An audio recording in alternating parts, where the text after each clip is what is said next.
This episode is brought to you by Amazon Prime. There's nothing sweeter than baking cookies during the holidays. With Prime, I get all my ingredients delivered right to my door, fast and free, no last-minute store trips needed. And of course, I blast my favorite holiday playlist on Amazon Music. It's the ultimate soundtrack for creating unforgettable memories. From streaming to shopping, it's on Prime. Visit Amazon.com/Prime to get more out of whatever you're into. Hey, aren't you that PBM? Middleman, at your service, doctor. Don't you get rebates that save money on medicines? Oh, PBMs like me get big rebates. So why do patients tell me they're worried about their costs? No one says we have to share the savings with patients.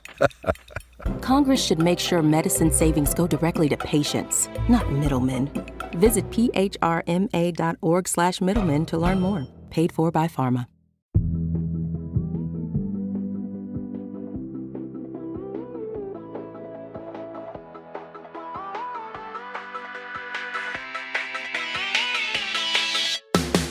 Hey, I'm Candice Lim, and you're listening to ICYMI. In case you missed it, Slate's podcast about internet culture. And today, I am joined by two friends of the pod. To my left is Slate's business and tech writer, Nitish Pahwa. Hello, Nitish. Hello. And to my right is Slate writer Luke Winkie. Hello, Luke. Hi, Candice. Good to be back. It's so good to have you guys. Friends, are we ready to debate, banter, pick sides? Yeah. Always. Every day. Every day of my life. I am a debate me bro, famously. Oh. Well, let's get into it. On today's episode, we are covering the internet stories we missed this year. These are usually headlines that you saw, I saw, but we kind of wanted to get a bigger picture of before we had a bigger discussion about. So each of us has chosen a story that was not covered on ICYMI this year. I am going to go first. My story is actually about journalism flops, and I guess I'll just talk about the big one, Olivia Nuzzi. So Olivia Nuzzi was a politics reporter for New York Magazine. She is 31, and she was covering the election when she was placed on leave in September after it came forward that she had a, quote, personal relationship with the 70-year-old RFK Jr., who was running for president when she profiled him for New York Mag. I think first layer, it was obviously scandalous because this is probably the biggest inside journalism story of the year. You know, there were allegations of Olivia and RFK having a, quote, digital relationship, whatever that means. And they were sexting. But on top of that, Olivia was engaged to another journalist, Ryan Lizza, who is the chief Washington correspondent for Politico. So here we have a journalist allegedly cheating on another journalist with a source. Politics. And not only do Ryan and Olivia break up, but Ryan confirms it in the Politico newsletter that he writes. RFK Jr. still married to Cheryl Hines from Curb Your Enthusiasm, and he just got a new job as the head of the U.S. Department of Health. Everyone jump in. What is the most glaring detail of the story? What are you still not over? Nitish, I'll start with you. Yeah, I mean, there's a lot I'm still not over for the story, to be honest, but the Cheryl Hines of it all really remains just one of the most fascinating things about this to me. I mean, I'm a big fan of Curb Your Enthusiasm. I've written about it for this very website, but Larry David, to the consternation of many conservatives, is your classic Hollywood liberal, and he is very, very anti-Trump. And I know that he is actually responsible for having introduced RFK Jr. and Cheryl Hines through all their mutual environmental advocacy in the past. So, I just really, really need to know what's going on in his mind right now. I would pay so much money to, John Malkovich's brain. Hell yeah. The video of him just showering behind Cheryl Hines. I know. So gross. So weird. So weird. I don't know, man. It reminds me a little bit of the second or third time Anthony Weiner flew off the handle and she say he stuck with Huma, where you're okay, what is going on with you two? Wait, but in that scenario, RFK is Anthony or is he Huma? No, RFK is definitely Anthony. RFK is the one sexting a journalist. Yeah, Cheryl Hines would be Huma in this situation, right?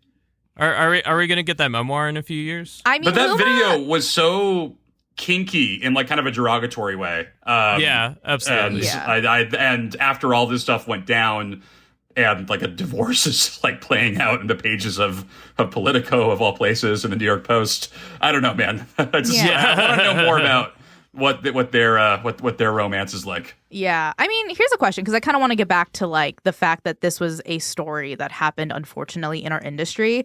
I don't know. When you guys hear stuff about like people who, once again, allegedly work in our industry, does it like gross you out? Are you like, I want to hear less about you? Or is a part of you kind of like, hashtag retweet?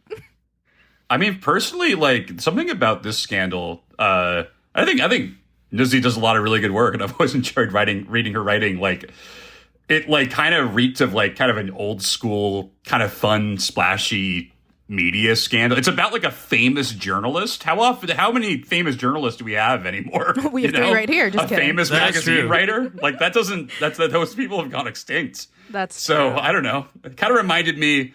Remember like the Chris Evans story where there was like that GQ profile where that was kind of scandalous because like I think it was Edith Zimmerman. They like there was some flirtation going on. A great story, one of my favorites. And I don't know. I kind of want more stuff like this than less. And from just like a messy perspective, I just really enjoyed it, and it just felt like a simpler time in some ways. Yeah, I mean, I still remember I was at a show for Kneecap, those wonderful Irish rappers, when I saw the news, and like, as much fun as I was having at the show, I couldn't concentrate on anything else after hearing this news, of course, and knowing that I was probably the only person in that venue, even like among my friends, who like was having this reaction. Yeah. That being said, I feel like the details of the story, the more you've learned about them, have gotten progressively darker. Mm-hmm. And that is has, also true. Kind of rained on my party a little bit. So, I don't know. I just want people to stop doing bad things. Is that so much to ask? It's not so much. Yeah, kind of. It sort of is in this day and age. Not to be too predicty here, but like, I don't know. Can Olivia work for another outlet? Is that something that we even want to see? Because I kind of feel like she's now has to take the Taylor Lorenz route of like doing my own thing. She'll absolutely have a Substack. She'll have a, and it'll probably be very well sourced. She was tweeting about how she likes raw milk like 3 weeks before this stuff happened. There was there was a bit of a vibe shift that was already kind of ongoing. Sure. So I don't know. I still remember her making that tweet when like everyone was calling for Biden to drop out. Mm-hmm. She wrote a tweet that was like, well, I mean, we had a primary with people like Dean Phillips and RFK Jr. And it's like looking back at that tweet, you're like, yeah, very interesting. Tell me more about how viable his candidacy was. Yeah. Well, Luke, I think you make a good point about how maybe the reason why this story just like hit, and I still think about it truly sometimes, is because like I do miss the like Chris Evans magazine profile where the author is clearly leaving something out, unto which I ask, maybe you have to fill that hole. You know what I mean? Like maybe next year you need to have that moment with like, I don't know, Hillary Clinton. Hey. Whoa. I can't even wrap my... I cannot wait to do my salacious, sort of controversial right-around of Hillary Clinton. Wait. That's going to tear up Slate.com. Idea. Yeah. Profile of Chelsea Clinton. Oh, my God. Nitish, I think you go for it. You send the email, chelseaclinton@gmail.com, right now. Okay, I can do that. Amazing. Okay. We are already off to a great start. I think we should take a break. When we come back, Nitish is going to tell us about a huge internet story we missed this year. It involves an investigation, a ban, and the future of your FYP. We'll be right back.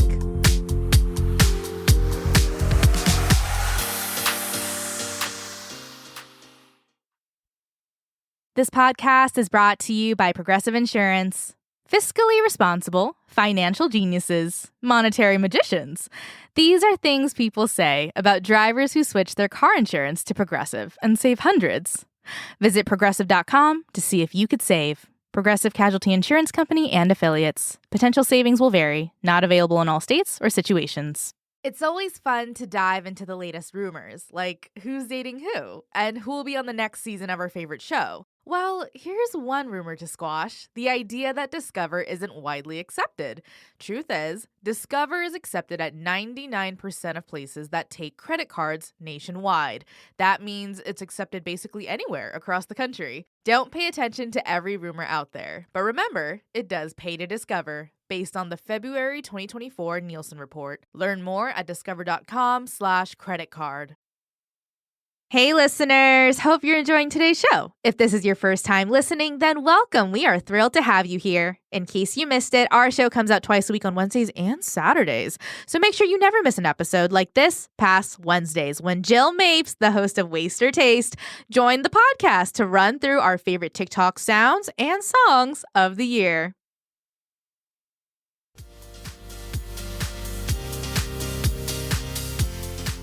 And we're back. I am here with Nitish Pahwa and Luke Winkie. Now, Nitish, you have been doing some great work this year covering TikTok's very rocky year, which ranged from Senate hearings to possible bans to President Biden getting involved. But there is one headline that I do feel like kind of floated under the radar, and it involves an investigation led by NPR's Tech and Business Desk. What happened back in October?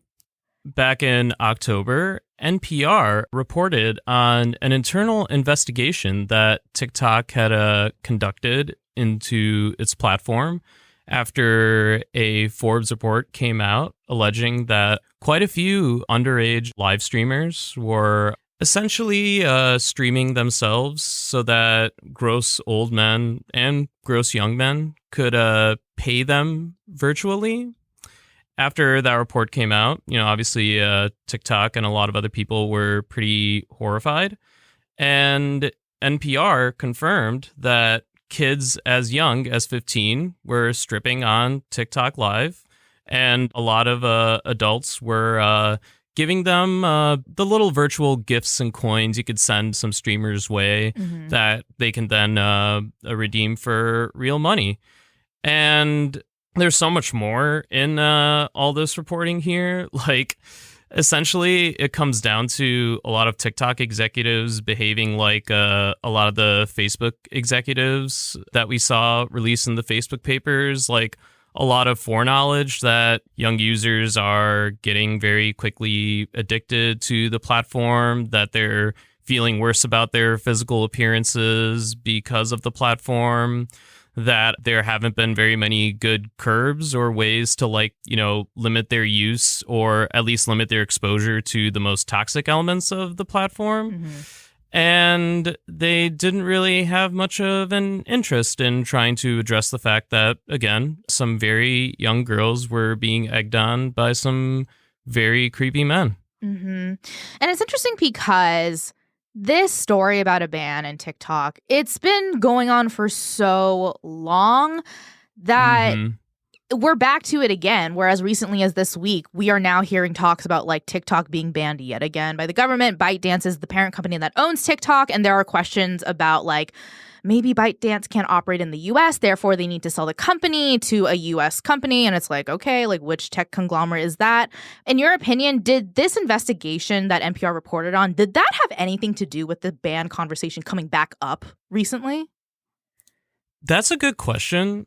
I feel like talk of the TikTok ban was relatively muted throughout the campaign, throughout the election cycle, even as both Trump and Biden and Harris courted TikTok influencers and, invited folks to either some live streams or to straight up the political conventions.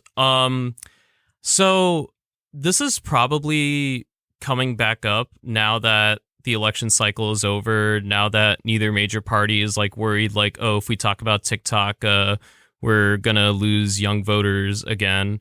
And now, they want to carry through with the ban. I mean, one thing is that TikTok, obviously filed suit against the law. And they said, look, you can't ban us for, these reasons, that reasons, free speech, et cetera, we're being targeted by this bill. And the judge said, nah, the bill can go through as intended. So the clock's ticking for January 19th. is when TikTok will be officially quote unquote banned. Biden's last act of sacrifice. Yeah, the day before Trump takes truly. over. God, that is gonna be a wild one. I wonder if Biden can issue a pardon for TikTok. Has anyone talked about this? The same way he did for Hunter. That's a good question. So I want to go back to something you said though, Nitish, because you brought up the fact that like we have until Jan 19 for ByteDance to do something about TikTok. Well, guess what's happening on Jan 20th? Inauguration of Trump. And the thing is, as of last week, Trump is, he like reversed and he actually said he's against the ban of TikTok. I don't know. In a weird way, did the election also kind of change the route of the TikTok ban narrative? That is also a good question. I mean, I do think you saw, especially with the push to pass that law banning TikTok earlier this year, I think you saw a lot of invigorated support for it from people, senators like Mitt Romney, John Fetterman, who were saying that TikTok is turning our kids into a bunch of Hamas sympathizers, et cetera, et cetera. Just playing into this perception of TikTok as like this left-wing indoctrination machine. But then once Trump got on TikTok himself and a lot of TikTok's always had very right-leaning users. Like, there's always been a very strong contingent of them. But I think they were especially emboldened with Trump himself joining the platform. Mm-hmm. And especially, like, with mass anger at Biden among TikTok users for many reasons, including the TikTok ban. You saw just so much more, like, frenzied pro-Trump expression on the platform. And it also just kind of taking over more of the algorithms there than, like, you see some folks thinking like, interesting. Maybe we should keep this because this would be a nice messaging platform for Republicans. So, yeah, I think that's very much part of it. Yeah. I would be curious to know if, like, the Nelk boys or Aiden Ross, if they're pro or anti-TikTok ban. Like, all the, like... Ooh, yeah. All those Zoomers he courted over the course of the election, if they even know that this is coming or on the table, that, like, there's a very good chance that TikTok could be banned. And, like... All right, so that's the year TikTok has had, and while that's been going on, there is another long tail story that I've been following all year that I absolutely know you've been dying to talk about, Luke. But first, let's take a break. When we come back, Luke is going to tell us about a certain Silicon Valley exec's odd personal choices. Be right back.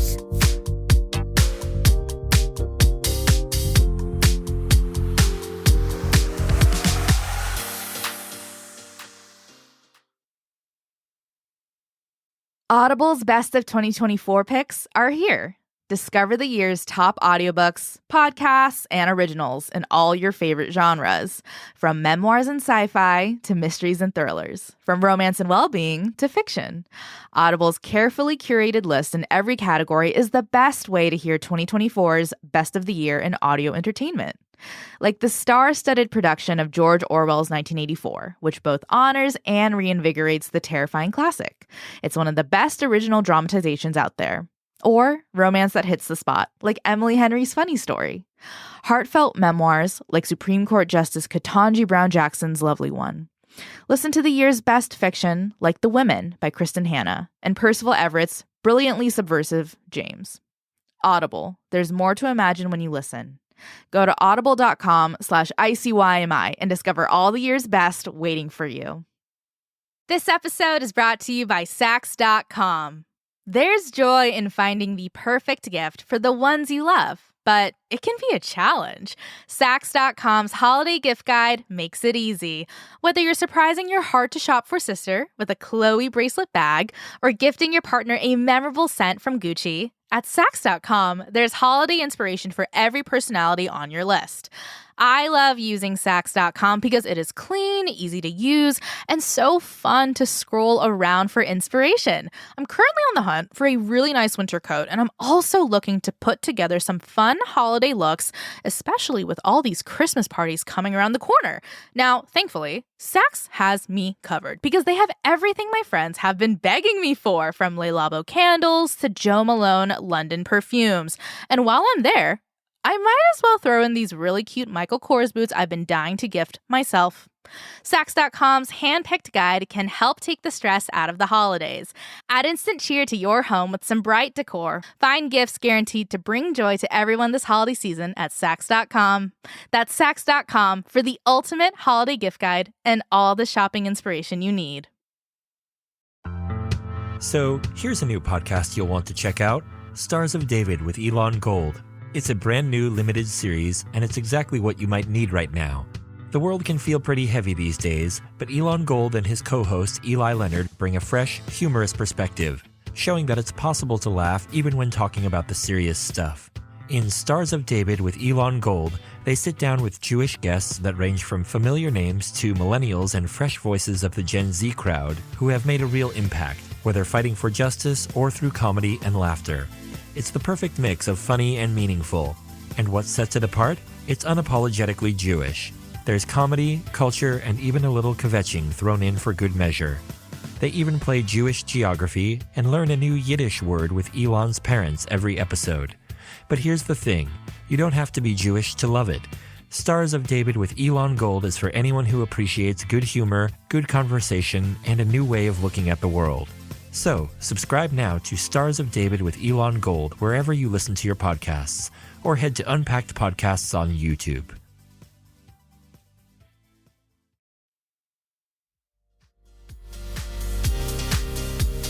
And we're back. I am here with Nitish, Pahwa, and Luke Winkie. And Luke, it is your time to tell us about the year of fashion. According to Mark Zuckerberg, because, is it fair to say, he's had a bit of a rebrand? Yeah, we've been on this for more than a year. So, I mean, the long short of it is as Meta and Facebook kind of falls further into derangement and uselessness. I mean, I don't know if you've been to your Facebook lately. It's like, I can't imagine. I just cannot describe to you just how weird and bad it's gotten and how low the algorithm seems to think of me as like a consumer. Wait, what does that mean? What are they trying to send you? Like WWE wrestlers, like women wrestlers at WWE. And it's just like their name, but like with like AI'd, enhanced by AI in a way that I would not feel comfortable opening around like the Slate office, which feels bad. Yeah. And I'm someone that still uses Facebook chat, so I actually do have to go on there sometimes. Anyway, the point is, like, as all this stuff is happening, it seems like that Mark is just enjoying his life more than ever before. Yeah. Like, he's gotten into great shape. He had that hilarious feud with Elon Musk, where Elon Musk absolutely lost by chicking out of an MMA fight. He is posting, like, shirtless photos of him jacked. Most famously, also, he grew out his hair in a way that gave him like a little bit of, like, for a guy who is so sauceless and continues to be sauceless in a lot of different ways. Like, and he still has moments of saucelessness. He also posted like a video of him wakeboarding with an American flag, which was like, all right, you're doing a little too much there. Yeah. But is looking good with this new kind of poofy hair. He was famously photoshopped with like a goatee and a chain with that hair, and it looks like real enough that it was like 4 days later that I learned it wasn't real. Yeah.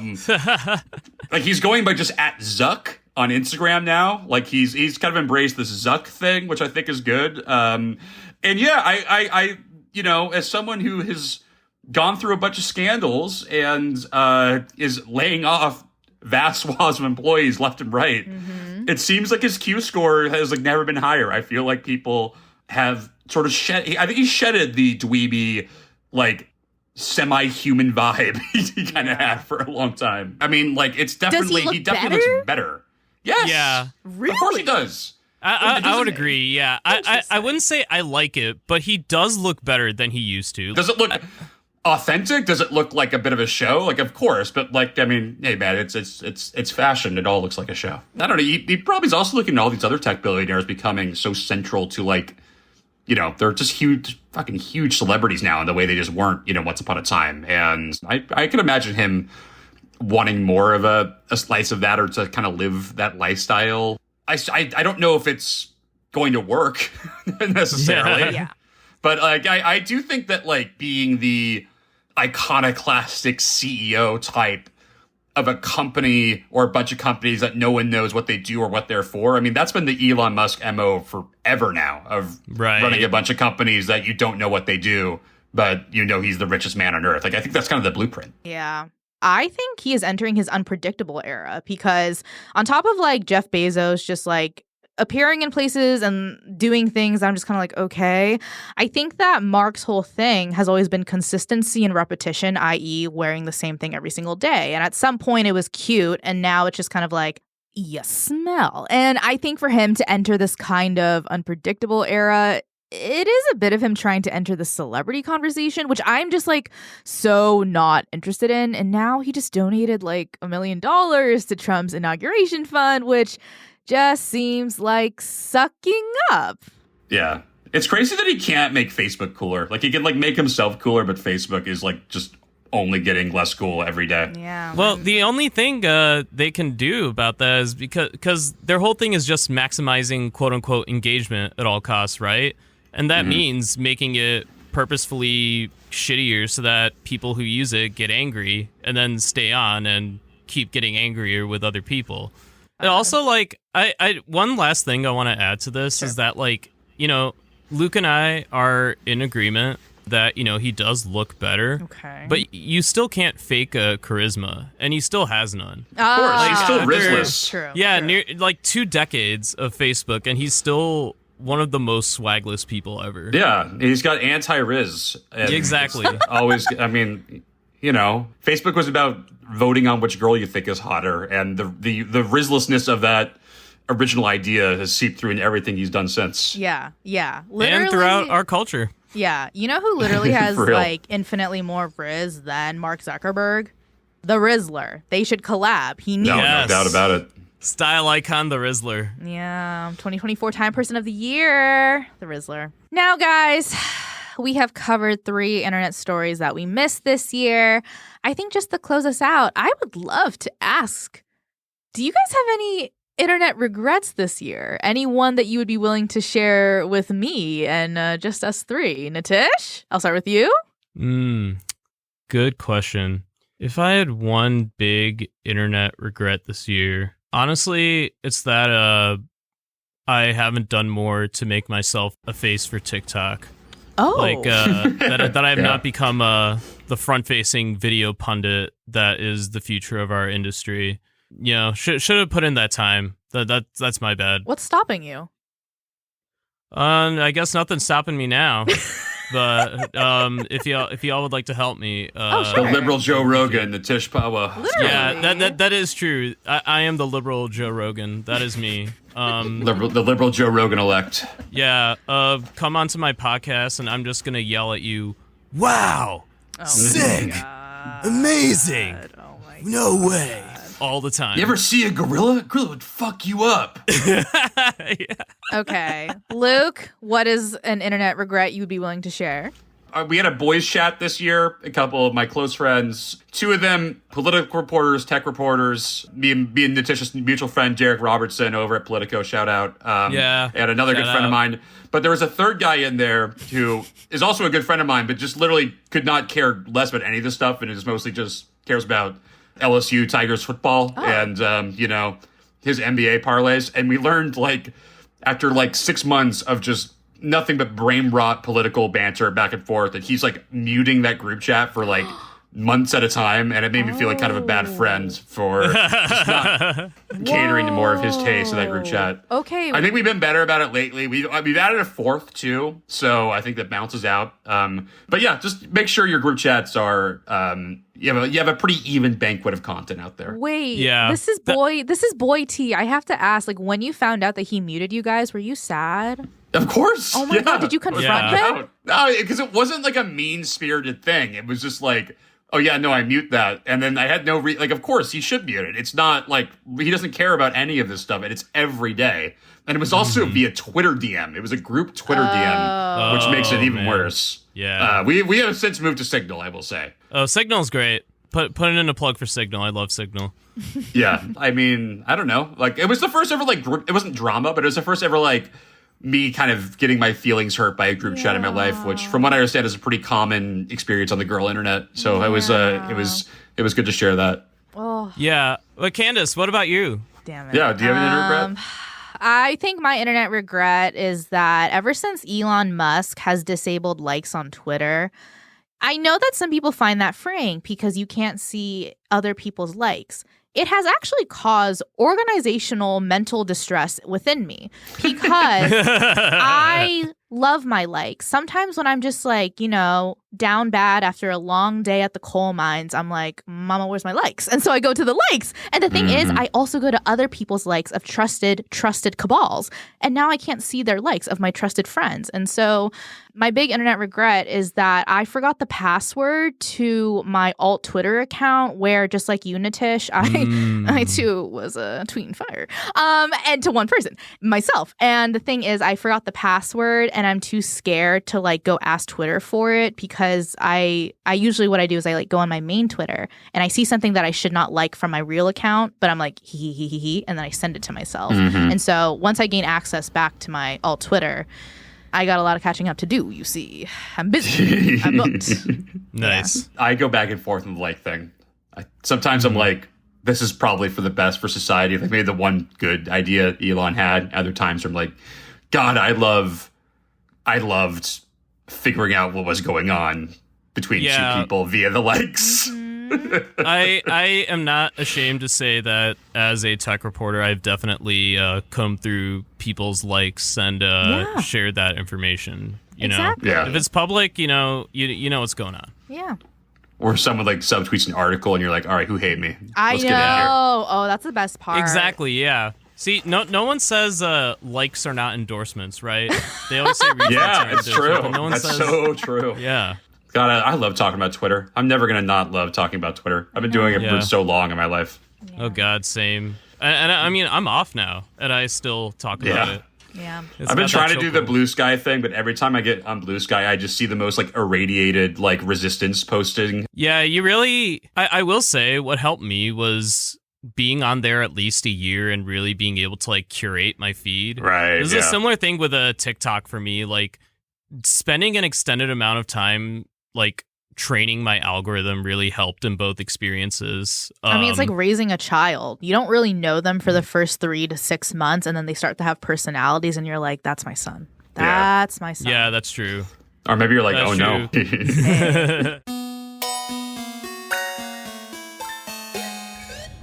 Okay, that's the show.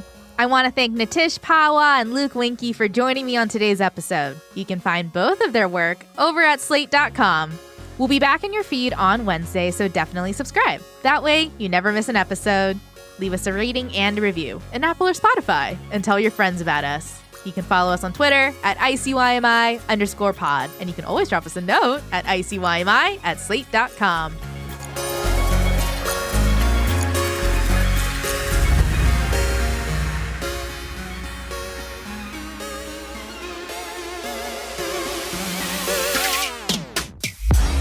ICYMI is produced by Alexandra Botti and me, Candice Lim. Daisy Rosario is our senior supervising producer, and Alicia Montgomery is Slate's vice president of audio. See you online or not on Facebook. It's always fun to dive into the latest rumors, like who's dating who and who will be on the next season of our favorite show. Well, here's one rumor to squash: the idea that Discover isn't widely accepted. Truth is, Discover is accepted at 99% of places that take credit cards nationwide. That means it's accepted basically anywhere across the country. Don't pay attention to every rumor out there, but remember, it does pay to discover, based on the February 2024 Nielsen report. Learn more at discover.com/credit card.